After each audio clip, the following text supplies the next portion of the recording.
Un peu avant vos 30 ans, vous êtes retrouvé à élever seul, après une séparation, vos enfants, vos 3 enfants, tout en travaillant, et vous donniez l'image d'une mère célibataire qui était tout à fait au point, qui arrivait à gérer tous les aspects de sa vie. Mais comment elle fait? Elle est douée pour ça, comment dirait John, elle a vraiment un talent extraordinaire, elle y arrive parfaitement. Qu'est-ce qui se passait au fond de vous? C'était, oui, de toute façon, c'est sûr que j'ai toujours voulu que les gens pensent de moi que j'étais épanouie, que tout baignait, que j'étais très forte et tout. Mais le soir, donc pareil, j'avais pas de conjoint, mais je me couchais très très tard. Ça pouvait aller jusqu'à 2 h du matin parce que je débauchais. Je finissais mon travail. Et le soir, après, donc j'arrivais, j'endossais le rôle de maman, donc les devoirs et le bain et le repas. Donc là, c'était jusqu'à 21 h. Vous êtes auxiliaire de vie, hein. Donc ça veut dire qu'à un moment, vous vouliez un moment pour vous, c'est ça que vous voulez dire? En fait, j'avais l'impression de ne pas aussi respirer. Ouais. Non, pas Internet, mais j'avais l'impression de ne pas respirer, de ne pas avoir de vie personnelle.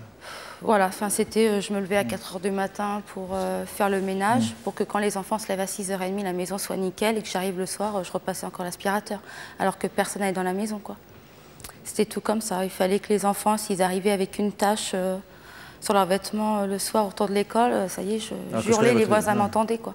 C'était la voiture, on ne mange pas dans la voiture, non. C'était... ils allaient faire un tour de vélo, si le vélo était sale, j'en rigole maintenant, mais c'est pas marrant. Mais je leur faisais nettoyer leur vélo, quoi. C'était toujours... Tout être nickel. Les fenêtres de la maison 2 fois par jour, hein, si je pouvais le faire. Racontez-nous ce jour où vous n'êtes pas rentré chez vous. Donc vous avez raccompagné vos enfants chez votre ex-conjoint. Oui. Je lui ai demandé en fait s'il pouvait me les garder et je revenais dans 1 h, 1 h 30. Il a accepté sans problème. Sauf que moi, dans ma tête, je savais que je ne reviendrais pas les chercher, en fait. Donc j'ai dit aux enfants, vous inquiétez pas, maman revient. Et j'ai dit au papa, t'inquiète pas, je serai là, je les récupère pour qu'ils viennent dormir à la maison. Mais moi, je savais que je ne reviendrais pas. Vous saviez où vous alliez? Pas spécialement, non. À l'aventure. J'ai pris mes clics, mes claques, la voiture et en route. Sans savoir exactement dans quelle direction? J'ai dormi dans la voiture. Je m'arrêtais soit pour acheter un morceau de gâteau, ou je vadrouillais, quoi, c'est le mot, quoi. J'ai visité le département, quoi. Le téléphone? Comment? Vous avez votre téléphone? Oui, mais je répondais à aucun appel. Mes parents m'ont appelé, le papa m'a appelé. Vous écoutiez les messages qu'on vous laissait? Oui, je les écoutais quand même. Et qu'est-ce que vous ressentiez, vous? J'étais ailleurs. En fait, je me fichais de tout, quoi. Tout me passait au-dessus de la tête, quoi.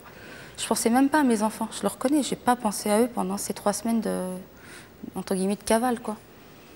Pourquoi ce jour-là? Ah, je sais pas. Ça aurait pu arriver 1 semaine après, 2 jours avant, je sais pas. Je sais pas. Ça m'a pris comme ça, ah oui. Vous étiez dans la perfection, la quête de perfection, et puis tout d'un coup, ça a lâché, et alors là, plus rien ne comptait pour vous? Non. C'est comme si c'était tout ou rien, en fait. Voilà.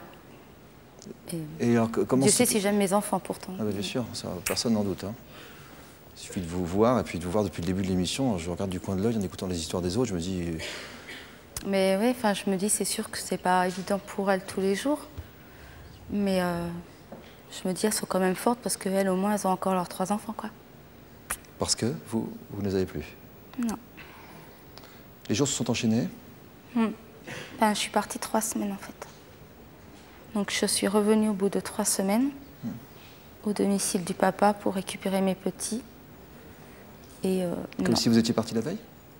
Ah oui, oui, je suis allée très confiante. Hein. Au bout de 3 semaines, vous avez quoi, comme retrouvé un peu... Je sais pas, j'avais envie de voir mes enfants. Et vous vous sentiez déjà peut-être un peu reposée aussi, parce que... Non, j'étais pas encore... Je pense pas que j'avais retrouvé la stabilité dans ma tête, je sais pas. J'avais envie de voir mes enfants. Donc vous êtes allée les chercher? Je suis allée pour aller les chercher, oui. Et non. Non. Qu'est-ce qu'il vous a dit, votre mari? Donc déjà, au début... Votre ex-mari, en fait, hein? Oui, mon ex-conjoint, oui. Votre conjoint? En fait, je pense, de toute façon, je me doutais qu'il se passait quelque chose parce que j'ai été accueillie à la porte. Je ne suis pas rentrée dans la maison, donc je me suis dit là, déjà ça va être dur, par le papa.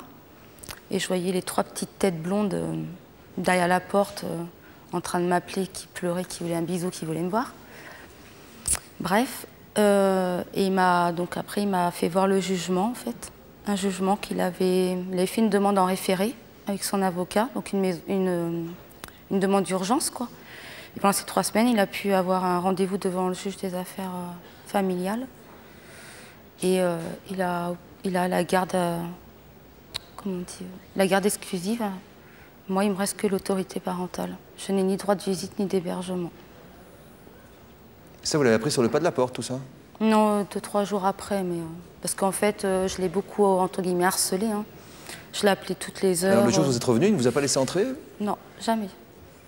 Non. Il m'a montré le papier. Parce que moi, en fait, je n'étais pas au courant qu'il y avait eu un jugement au tribunal. Je n'étais pas chez moi, donc je n'avais pas eu de convocation. Vous avez envie de voir vos enfants, vous les avez vus, vous avez pu les embrasser quand même? Non.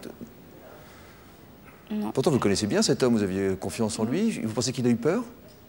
Ben, je pense que... On en a reparlé depuis. Il me dit si j'avais pas fait ça, les enfants, peut-être qu'ils seraient à la DAS. Donc... Les enfants? Les enfants, oui. Il me dit si j'avais pas fait ça, peut-être qu'ils seraient à la DAS aujourd'hui. Si j'avais pas pris de mesures. Bah, il est là, de toute façon, il aurait été là. Donc... Donc là, aujourd'hui, vous êtes depuis 2 ans, comment vous voyez vos enfants? Vous les voyez quand? Donc ça s'est passé en avril 2007. En avril 2008, mes parents les ont pris 1 semaine. Enfin, en fait, depuis avril 2007, mes parents les prenaient pendant les vacances scolaires. Mais moi... C'est le droit de garde des grands-parents, en fait, en voilà. quelque sorte. Mais moi, si j'allais voir mes enfants chez mes parents seraient privés de leurs petits-enfants. Donc moi, j'ai fait une concession, j'ai dit, je ne vais pas voir mes enfants, je préfère que vous les voyez. En tant que papier mamie. Pendant toute cette période-là, vous n'avez pas vu vos enfants? Non, de avril 2007 à avril 2008. Pendant 1 an? Non, rien du tout. Vous leur parliez au téléphone? Non, j'ai eu que des nouvelles donc par mes parents quand ils les avaient. Et je suis allée, comme j'ai l'autorité parentale, je suis allée aux écoles. Donc j'arrive aux écoles, donc je me suis présentée parce qu'ils ne me connaissaient pas. J'ai demandé qui était la maîtresse parce que je ne connaissais pas la maîtresse, dans quelle classe ils étaient parce que j'en savais rien. Et je me souviens tout le temps, pour pas que les enfants me voient, j'avais rendez-vous à 4h30, ils sortaient à 4h15 de l'école. Je me suis cachée derrière le bus scolaire, j'ai vu mes 3 petites têtes blondes. Voilà, et ils ne m'ont pas vue, je suis entrée en école. Tout.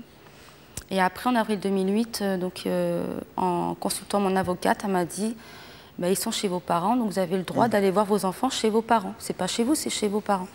Donc je les ai revus en avril 2008, 1 semaine. Et là, vous ne les avez pas vus depuis 1 an? Oui, ni au téléphone, rien. Mais quand votre mari vous a dit vous ne verrez plus vos enfants, comment vous avez traversé les semaines et les mois qui Au début, je croyais que c'était une blague, en fait. En fait, je crois que j'étais encore sur mon nuage. Je me suis dit, c'est une plaisanterie. Non, il me dit ça pour Fabienne, je crois que, alors pour me faire peur. Qu'est-ce qui vous fait réagir comme ça, vous qui êtes toujours dans le contrôle comme ça? Ça doit être trop dur. Ça doit être dur, hein. Mais oui. Moi, je supporterais pas. Je me suis dit, non, il me fait ça pour me faire peur. Mais elle ne le supporte pas, Cindy, hein? Ah non, je ne supporte pas. Là, on croit que je suis bien, mais... Ah oui, je sais pas comment... J'ai réagi, j'ai réagi en septembre, donc quand même 6 mois après. Et puis là, soit je faisais une bêtise, soit je faisais du mal à un autre. Donc en fait, j'ai fait une crise d'hystérie, enfin je devenais folle. Donc je suis allée aux urgences, j'ai expliqué mon cas, puis j'ai accepté l'hospitalisation. Donc je pensais sortir au bout d'1 semaine, j'y suis restée 4 mois. Donc dans le premier secteur qui Vous êtes restée 4 mois à l'hôpital? Donc la première fois que j'étais hospitalisée, enfin j'étais hospitalisée 1 fois, mais la première semaine, au bout d'1 semaine, en fait, j'ai tout balancé à l'intérieur du service de la psychiatrie. Parce que j'étais en service ouvert, hein, mais j'ai tout balancé, les revues, les fauteuils, tout. J'ai insulté des patients, tout. L'impression que vous donnez, parce que tout le monde a des frissons à écouter votre histoire, c'est que vous, ça ne vous touche pas. Moi aussi, mais si. Mais vous êtes tellement dans le contrôle que c'est pour ça que quand ça lâche, ça lâche à ce point-là aussi. Hein. Et en fait, quand ils ont vu la réaction que j'avais au bout de 8 jours, ils m'ont mis en isolement pendant 8 jours. Donc là, c'est là que mes parents ont su après que j'étais hospitalisée, parce que quand on est en isolement... L'isolement en service psychiatrique, c'est pire que la prison.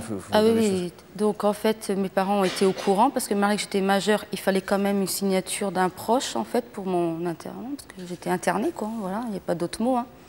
Bon, après, je suis retournée où j'étais avant en psychiatrie. Et puis après, je vis avec, quoi. Enfin, je vis avec, j'ai pas trop le choix, quoi.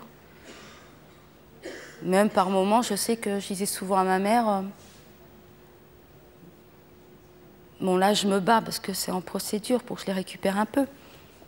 Mais je suis habituée à vivre sans mes enfants. Vous êtes blindée parce que c'est tellement insupportable.